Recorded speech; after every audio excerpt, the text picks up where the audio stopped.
Good morning, good afternoon, good evening. Welcome to BWTM Sports. If you haven't subscribed already, please hit the subscribe button. Okay, great news coming out from the World Boxing Super Series. It's been announced now, July the 14th, that George Groves will face Callum Smith in the final. We can all breathe a sigh of relief that the semi-finalist Chris Eubank Jr. will not be facing Callum Smith in the final unless George Groves somehow breaks down in between now this announcement and fight time.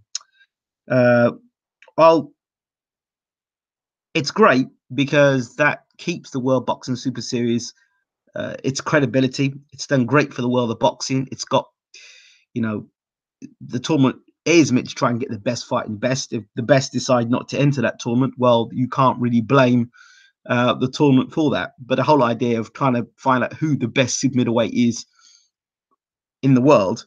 That was part of the World Boxer Super Series plan. At least it cleans up the division to a point. But with Chris Eubank Jr., had Chris Eubank Jr. fought in the final and then subsequently gone on and beaten Callum Smith, then that wouldn't have said very much. It would have said the semi-finalists beat the finalist.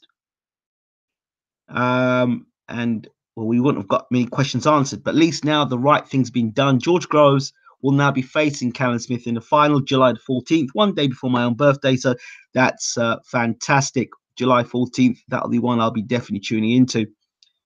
There was one thing that I noticed on the video. Maybe I'm just looking into things, but if you look at the video with George Groves, it was my first initial thought. It was and I always go with my gut.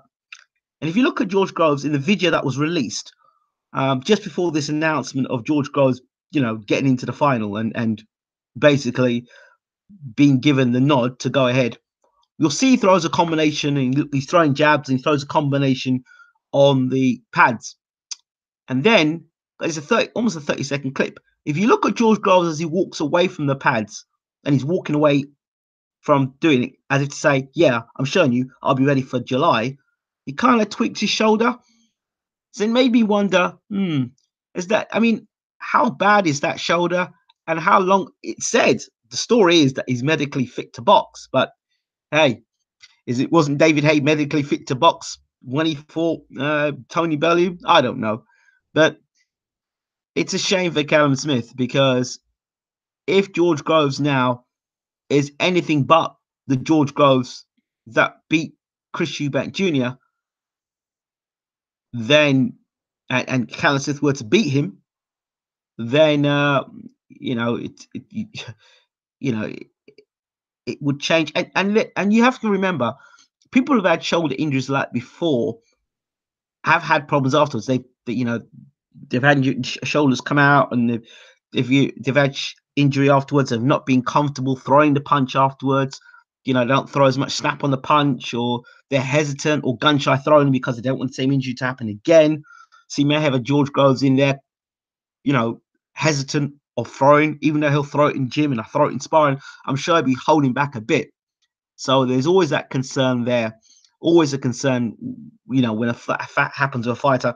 I remember, for some of you might not remember this fight, but Danny Williams, when his shoulder came out against Mark Potter, and he ended up knocking Potter out with one hand. It showed you the kind of guy that Danny Williams was. He had one arm out, shoulder popped, and he knocked the guy out with the other hand. Tremendous fight and a tremendous ending. If you ever get a chance, check it out. Danny Williams versus, I think it's Mark Potter. It's a good fight. I think Danny Williams was defending his British title, I believe. And it was one of the fights that really made Danny Williams. When people talk about Danny Williams, they'll talk about that Mark Potter fight. Of course, they'll talk about him when he beat Tyson, but they really will talk about Danny Williams when he fought Potter. It showed that was a night that Danny Williams showed unbelievable heart. And I guess that's why people gave him, I don't know, half of a chance against Vitaly Klitschko, as crazy as it sounds, because I thought, well, he got in the ring with Tyson. He took his links against Tyson.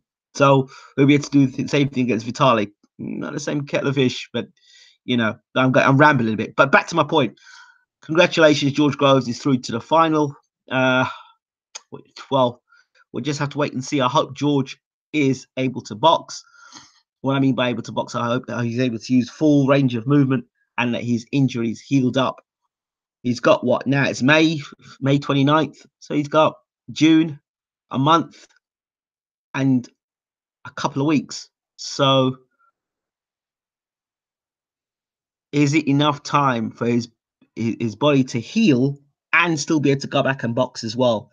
You know, maybe he'd want like 6 months out to heal and then rehabilitate, but because he's got these finals, he's probably rushing it. I don't know. But I would be I'm apprehensive for George Groves, and I'm not the one who's got the injury. So we've heard before guys rushing back after injuries. We've seen it with James DeGale. We saw it with David Hay. So many times guys have had injuries and come back, and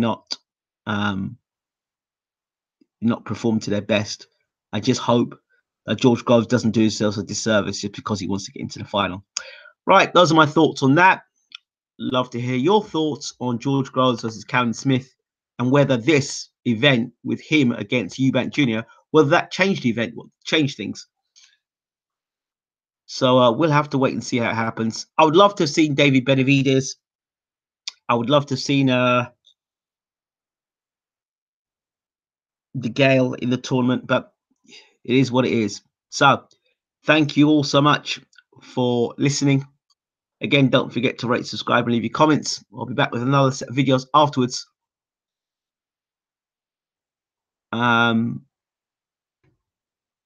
know some people on a final. I know some people are a bit miffed as to why George Groves has been given such a short time to get himself fit for the final. But I guess this has been planned a long time out.